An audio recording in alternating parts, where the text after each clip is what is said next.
Hello. So in this video, we're talking about the poetry of Joanne Arnott, whose work I'm reading out of Native Poetry in Canada. So Arnott is a Metis poet, and her work is very interested in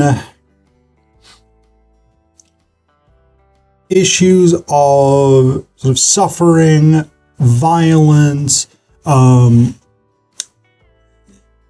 emotional fragility, the experience of poverty, right? All of these sort of broadly conceived elements of negative affect, particularly associated with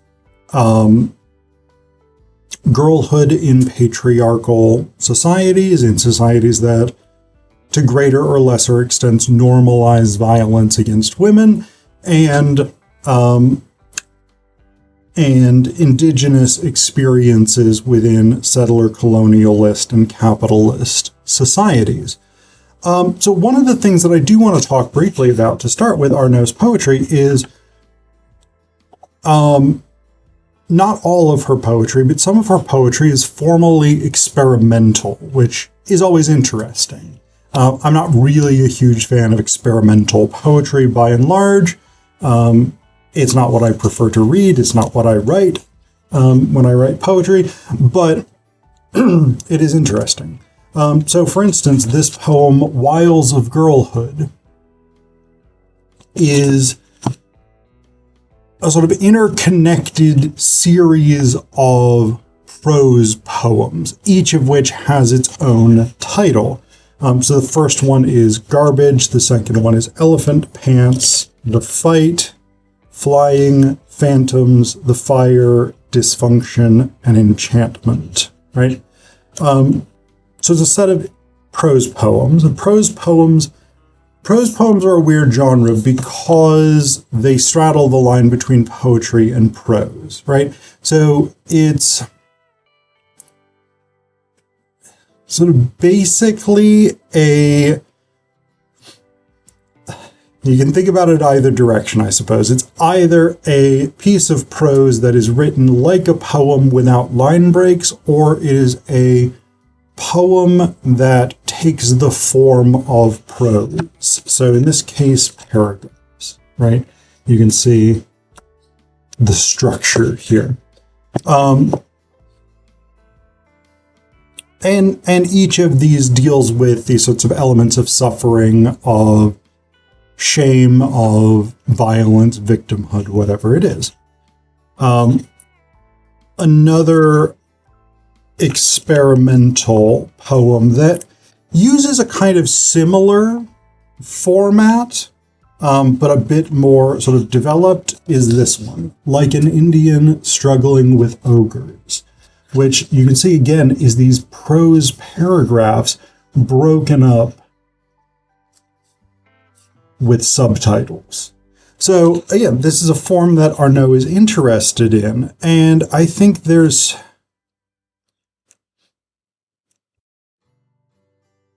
something quite purposeful about that, because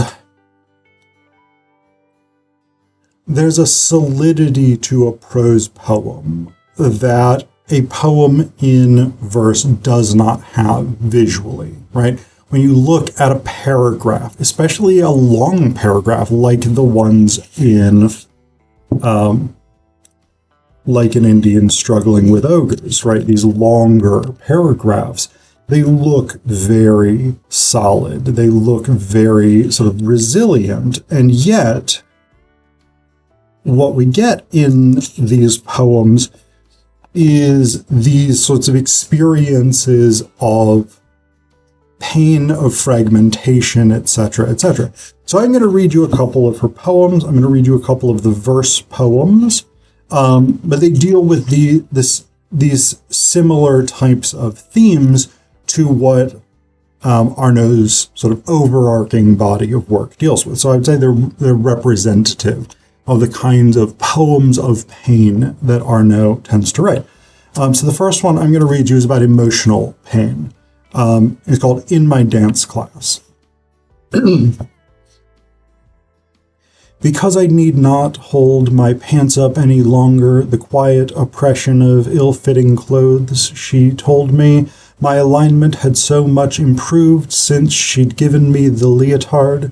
Why, she wondered. The subtle self-deprecation that comes along with being poor, broke, unwashed, self-critical, unhappy, be it signed by the clothes that don't fit, or the body too rigid, or the mind out of step. The greatest boon occurred the day she looked at the unhappy face I was trying to shield. She said, "It's okay to cry, you know." So I cried, I bawled my shame away as the others pulled in around me. We all swayed, we danced together. That energy used by us all once it was flowing.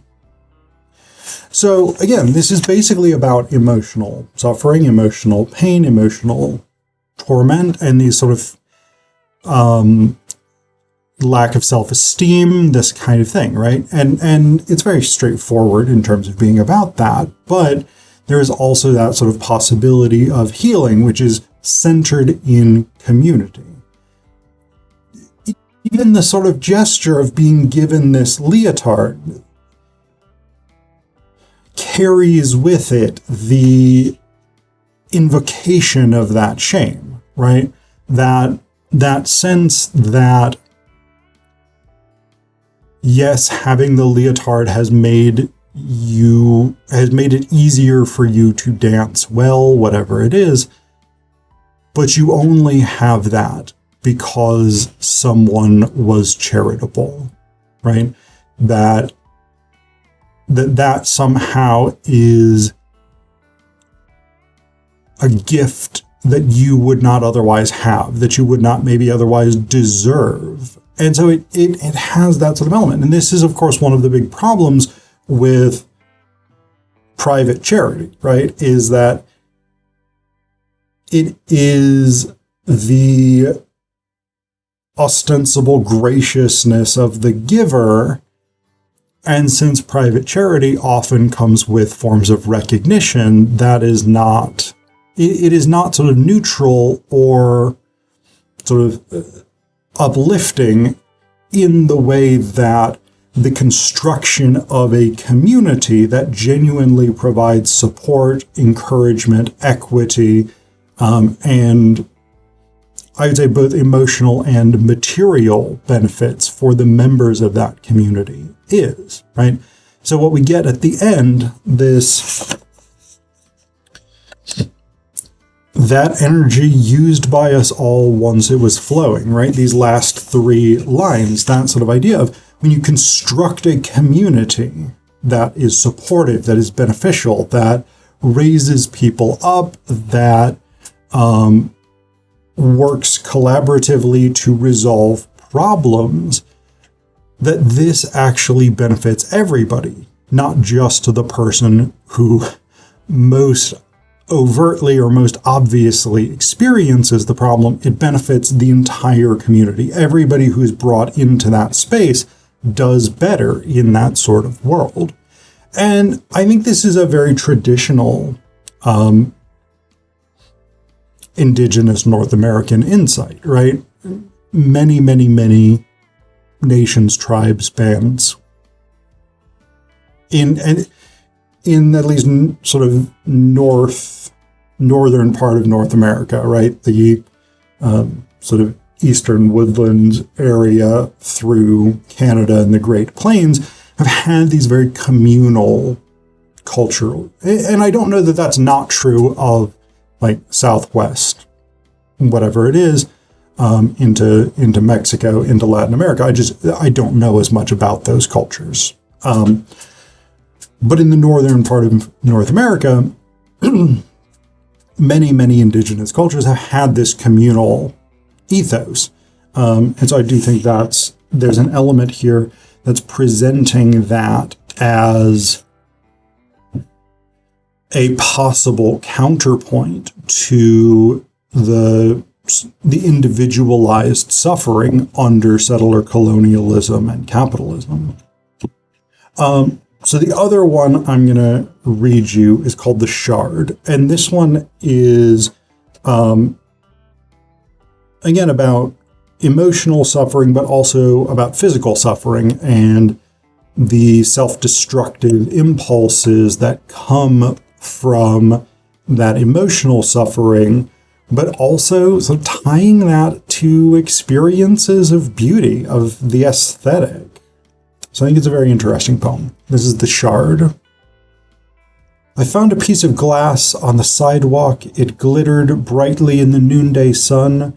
Oh, sharply glowing, oh, magic triangle, oh, hopeless one. I squatted on the sidewalk and bore down upon the glass with a sturdy stare.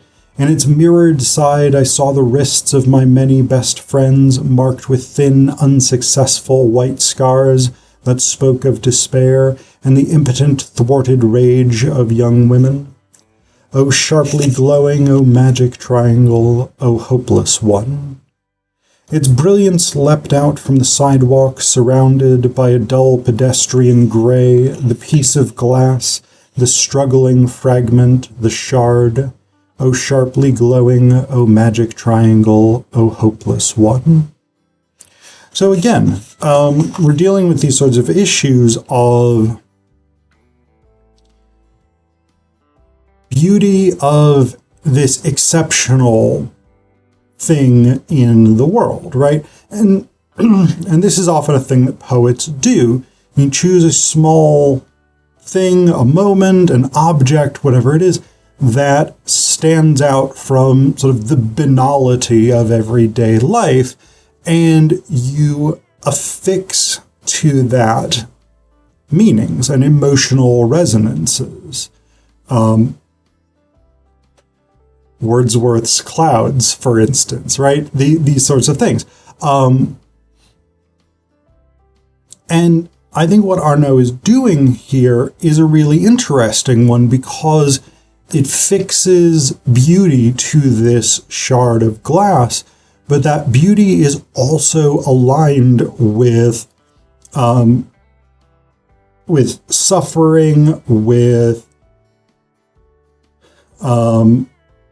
suicidal ideation, suicide attempts, etc., etc., the suffering of women within patriarchal societies and probably of indigenous people within settler colonial capitalism, and the ways in which that suffering turns a world that contains beauty into a world that is destructive of those individuals, of those people who find themselves the victims of this socio-cultural system that is not designed to put their best interests at heart.